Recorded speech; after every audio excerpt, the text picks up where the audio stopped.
In a country sitting on the world's third biggest oil reserves, Salima Jabbar and her children are living out their lives surrounded by garbage.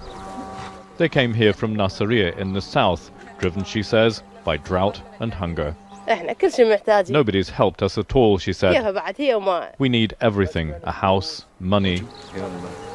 Salima took me into the one-room hut she and her husband built out of tins and mud. No electricity here, no heater for the bitterly cold winter months. Under a heap of blankets, her baby son, born just a week earlier. When I asked her what her hopes were for her children, she said that they'll grow up. Just 20 minutes drive from the center of Baghdad, this is the Imam Ali squatter camp. About 2,500 people live here in a derelict army base turned refuse dump.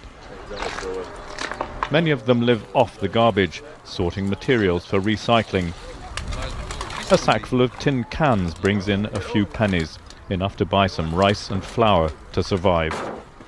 Everybody here has their own story to tell. They all come from different parts of the country, some from Baghdad, some from the north, some from the south, all for their own very compelling reasons. The one thing they have in common, though, is that they can't go back where they came from. This is a very deep-rooted problem. It's not one that can be solved by money alone. Imam Ali is just one of more than 90 squatter camps in Baghdad alone. In the country as a whole, there are more than 350 such settlements, sheltering over 400,000 displaced people who have nowhere else to go. For them, there are no quick fixes. What to do with homeless, completely destitute Iraqis?